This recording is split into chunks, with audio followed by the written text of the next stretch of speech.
মলম দেবো, বরফ সেক দেবো, সেরে যাবে, তুমি চিন্তা করো না। যাও তুমি ঘরে যাও। পড়ে গিয়ে মায়ের পা মুচকে গেছে রাজু। মায়ের খুব কষ্ট হচ্ছে, মা উঠে দাঁড়াতেই পারছে না। আমি আন্টির জন্য ওষুধ নিয়ে আসবো গো। তুমি সত্যি আমার মায়ের জন্য ওষুধ এনে দেবে? হ্যাঁ, না আনার কি আছে? আমার মায়ের শরীর খারাপ হলে তো আমি ওষুধ এনে দিই। আর তোমার মতো আমার মায়েরই মতো।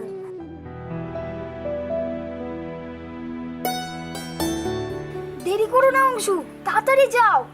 তুমি দাঁড়াও, আমি এক্ষুনি নিয়ে আসছি।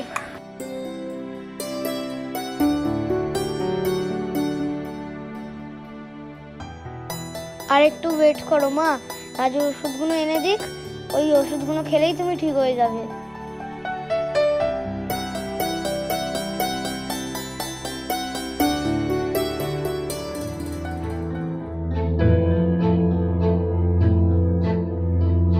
অংশু এসেছিল মনে হলো।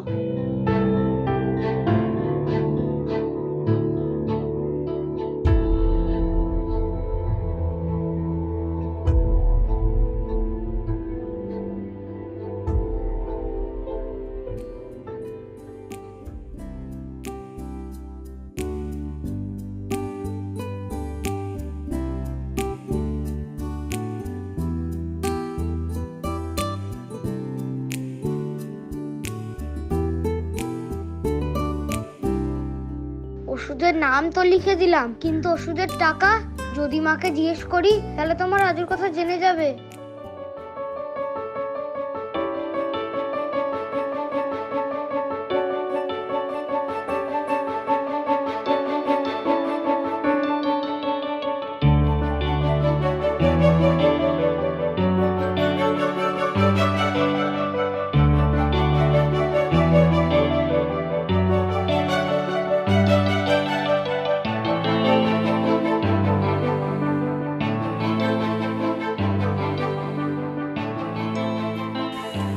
এনেছো?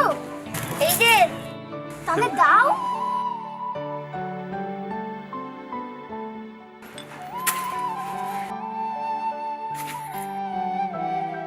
তুমি একটু অপেক্ষা করো, আমি এক্ষুনি আসছি। ঠিক আছে। শোনো রাজু। আবার কি হলো? মায়ের কাছে শুনেছিলাম যে বড় রাস্তায় তো কাউকে যেতেই দিচ্ছে না, তুমি যাবে কি করে? ও তুমি চিন্তা করো না, আমি ভিতরের রাস্তা জানি, আর ওই রাস্তা দিয়ে তো আমি দোকানে যাই। ঠিক আছে, তুমি একটু অপেক্ষা করো, আমি আসছি। কিন্তু তোমার মাস্ক?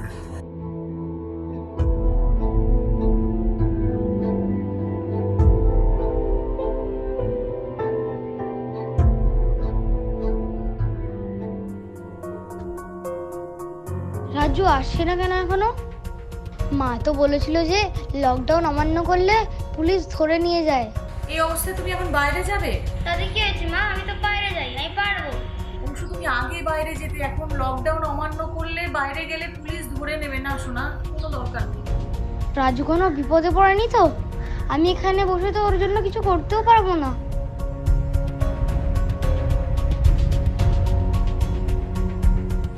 ওই তো রাজু এসে গেছে।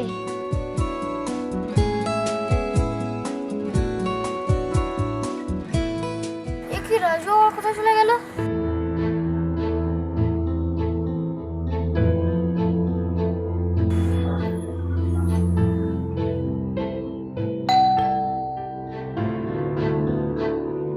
তবে কি রাজু আমার বাড়িতে ওষুধ দিতে আসলো? যদি মা ওকে দেখে ফেলে তাহলে কি হবে? অংশু, কে এলো? তুমি উঠো না মা, আমি দেখছি। কি আবার এই সময় এলো?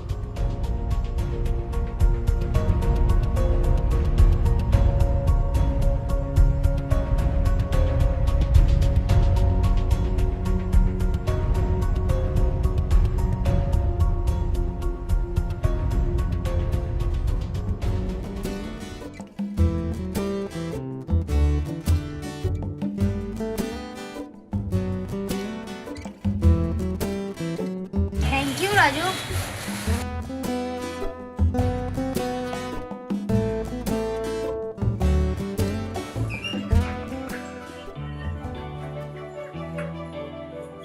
কিরে অংশু, কে এসেছে? এই না মা তোমার ওষুধ। ওষুধকে দিয়ে গেল নিশ্চয়ই দোকান থেকে। হ্যাঁ। কি আশ্চর্য লোক রে বাবা। তখন যখন ফোন করে রিকোয়েস্ট করলাম ওষুধগুলো বাড়িতে দিয়ে যাওয়ার জন্য, বললো পারবে না, আর এখন দিয়ে গেল। যাকে দিয়ে গেছে বাঁচা গেছে। টাকা? ওদের তো টাকা দেওয়া হয়, ওরা নিশ্চয়ই দাঁড়িয়ে আছে অংশ। না না মা, ওরা চলে গেছে, আমি টাকা দিয়ে দিয়েছি। টাকা দিয়ে দিয়েছো মানে? তুমি টাকা কোথায় পেলে? আমি আর পিগি ব্যাংক থেকে টাকা দিয়েছি। Piggy bank?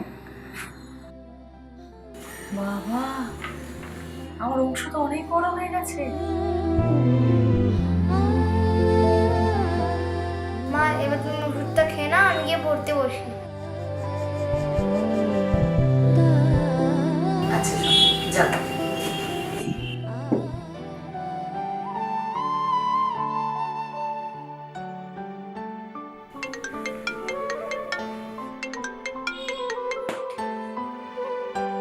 হ্যালো। হ্যাঁ কি গো, কি অবস্থা? ওষুধ খেয়েছো? ব্যথা কমেছে একটু? এই ওষুধ খাবো। আর শোনো, বলছি তোমাকে না ওখানে বসে আর আমাদের এত চিন্তা করতে হবে না।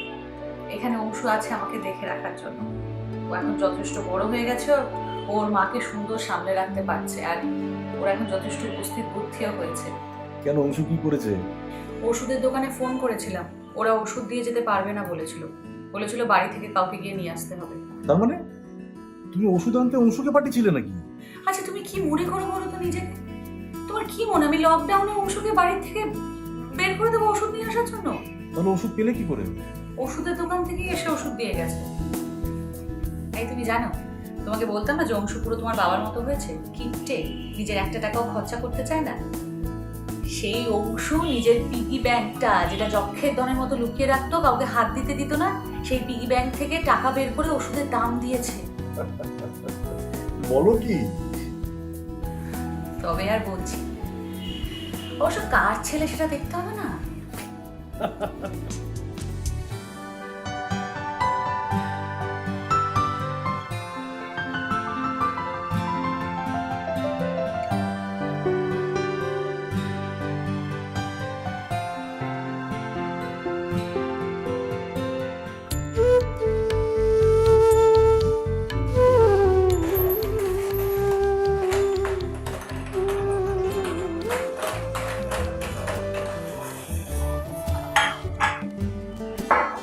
মা তোর পাটা কেমন আছে? অনেকটা ভালো আছে সোনা, আর বাকি ওষুধগুলো খেলে একদম ঠিক হয়ে যাবে। তুমি খাও।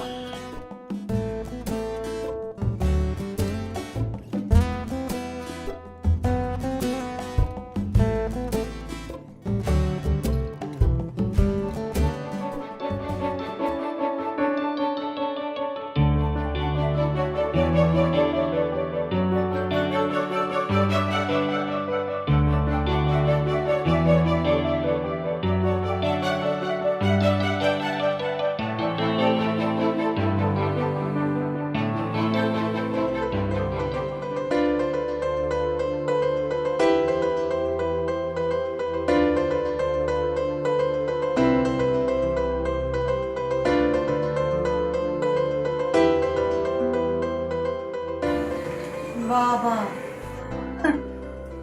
লকডাউনে থেকে তো দেখছি অংশ একেবারে পাল্টে গেল।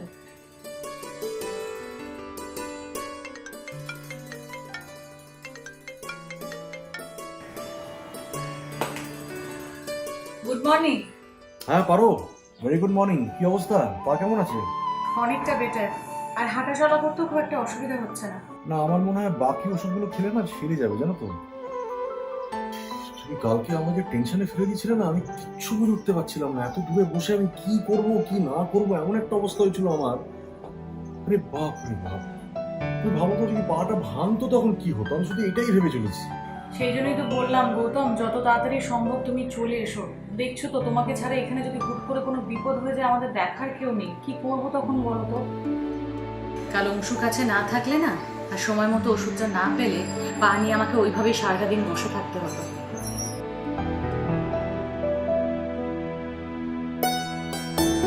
অংশু অংশ সত্যি এখন আমার গার্জেন, আর তুমি না ফেরা অব্দিও আমাকে দেখে রাখবে, তুমি একদম চিন্তা করো না।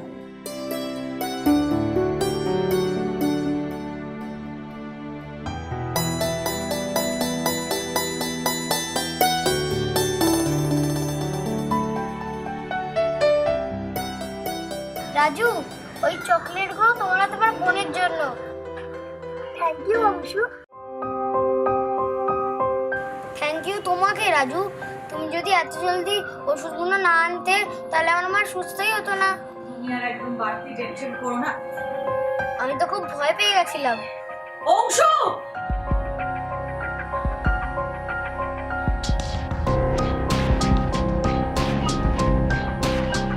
তোমাকে আমি বারবার বারণ করেছিলাম যে এই জানলাটা তুমি খুলবে না, তুমি খুলেছো কেন? হ্যাঁ, আমার কথাটা শোনো মা। প্লিজ মা, প্লিজ আমার কথাটা শোনো, প্লিজ মা। একদম চুপ, একটা কথাও তুমি আর বলবে না। দেখি এটা কি? হ্যাঁ, এটা কি? আন্টি, আপনার পা কেমন আছে? ও জানলো কি করে যে আমার পায়ে ব্যথা লেগেছে? হ্যাঁ, কি হলো, তুমি চুপ করে আছো কেন? ওকে মা, ও রাজু আমার বন্ধু।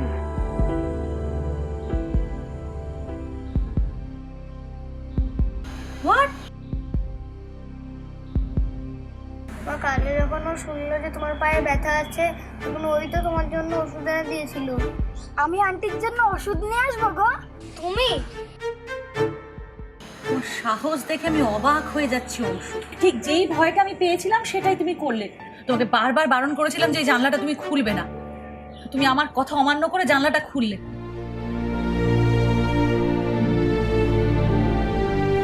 কি হলো, চুপ করে আছো কেন? উত্তর দাও, কথা জিজ্ঞাসা করছি দাও। প্লিজ মা, প্লিজ আমার কথাটা শোনো। রাজু বসতির আগে ঠিক, কিন্তু ও ভালো ছেলে, ও বাজে ছেলে না। তুমি আমাকে মিথ্যা কথা বলেছো তো অংশু। তোমাকে যখন আমি জিজ্ঞাসা করতাম যে তুমি কার সাথে কথা বলো, তুমি আমাকে কি বলেছো? তুমি বলেছো যে ওই বাইকের পুতুলটার সঙ্গে তুমি কথা বলো। কেন মিথ্যা কথা বলেছো? কে শিখিয়েছে তোমাকে মিথ্যা কথা বলতে? রাজু, ওই বস্তির ছেলেটা, তাই তো? না মা, না, রাজু আমাকে কখনো কোনো ভালো জিনিস শেখায় না। ও সবসময় আমাকে ভালো জিনিস শেখায়। আবার মিথ্যা কথা আমাকে বলছো তো? বেশ, শুনি শুনি কি শিখিয়েছে। মা, আমি যে এখন অঙ্কগুলো ঠিক করি এগুলো কোচিং ক্লাস থেকে শিখিনি, ওইগুলো ইজি ট্রিক্সগুলো আমাকে রাজু শিখিয়েছে। এবার এই পাশে 2 নম্বর আঙুল আর এই পাশের 7খানা হলো। এবার দুটোকে তুমি মিলিয়ে দাও, কত হচ্ছে? এদিকে 2 আর এদিকে 7, 27 হচ্ছে। ও শিখিয়েছে? হ্যাঁ মা, রাজু শেখানোর পর আমি আর একটুও ভয় পাই না ম্যাথ করতে। জানো মা, রাজু স্কুলে না গিয়েও বুকে বুকে ভালোই হিসাব করে নেয়। স্কুলে যায় না তাহলে মুখে মুখে ভালো হিসেব কি করে করতে পারে?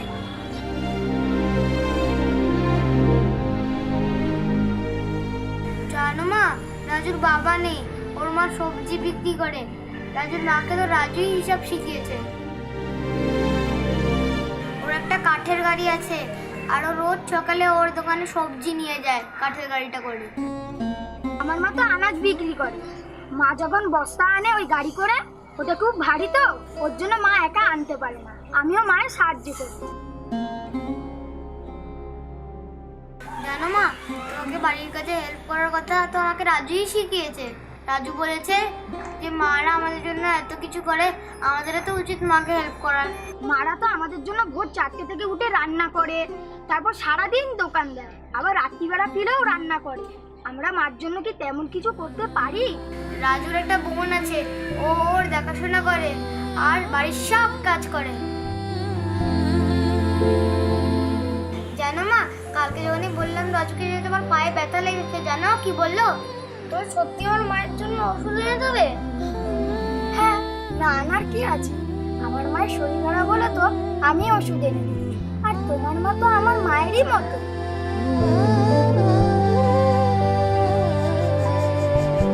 বাবা, এইটুকু একটা ছেলে একা একা এত কাজ করে, এত বিচার করছে। হ্যাঁ, আন্টি, আপনার যদি পা পা ব্যথা না কমে তাহলে আমি অন্য ওষুধ এনে দেবো। কি বললো রাজু? এটা কারে দাও মা, এটা আমাদের ফোন, এটা রাজু বানিয়েছে।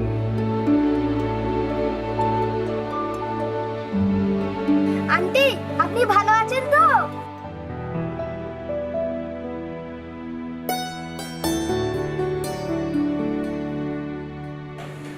অনেক ধন্যবাদ তোমাকে, তুমি তো আমাদের অনেক হেল্প করলে।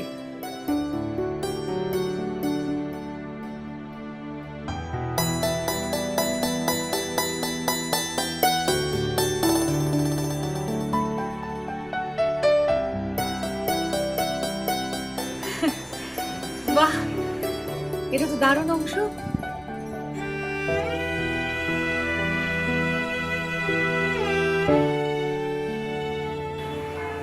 মা এবার থেকে দক্ষিণী জানলাটা খোলা থাকবে?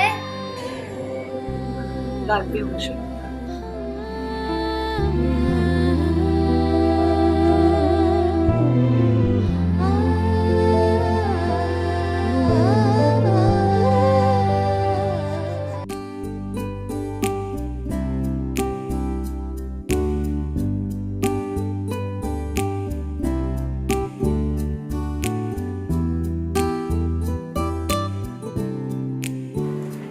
আরে দেখো না, রাজুর মাকে আমি সবজি দিয়ে যেতে বলেছিলাম, সাথে উনি মাছও পাঠিয়ে দিয়েছেন, টাকাও নেয়নি।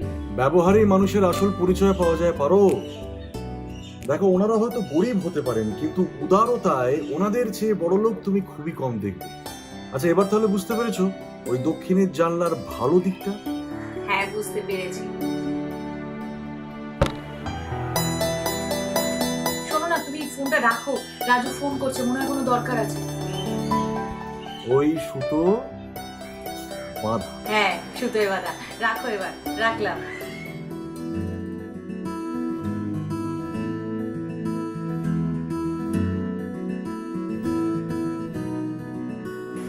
হ্যাঁ রাজু, বলো। হ্যালো আন্টি, তুমি যেটা রান্না করে পাঠিয়েছিলে না, প্রথমবার খেলাম তো হেভি হয়েছে। কি যেন নাম ওটার? পাস্তা। হ্যাঁ পাস্তা, খুব ভালো লেগেছে আমার। Thank you Raju. আচ্ছা শোনো, বোনকে দিয়েছিলে তো? হ্যাঁ, বোন মা সবাইকে দিয়েছি। লকডাউন শেষ হলে তোমার মাকে বলবে যে আমার সঙ্গে এসে যেন দেখা করে, তোমার মায়ের সাথে আমার দরকারি কথা আছে, কেমন? আচ্ছা আন্টি। মা, তোমার রাজুর মায়ের সাথে কি ইম্পর্টেন্ট কথা আছে? কি ইম্পর্টেন্ট কথা আছে? পাপার সাথে কথা হয়েছে, পাপা ফিরে এলে আমরা রাজুকে নতুন স্কুলে ভর্তি করাবো।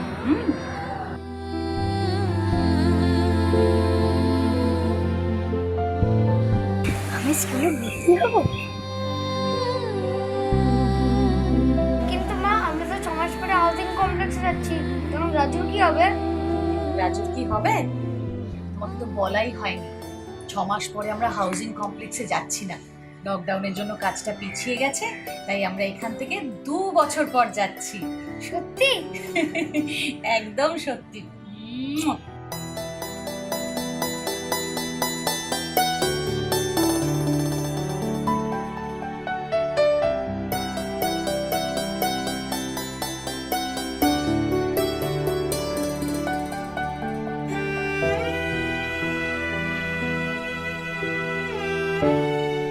ছোট বড় ভেদাভেদ নয়, মানুষ হয়ে মানুষের পাশে দাঁড়াও।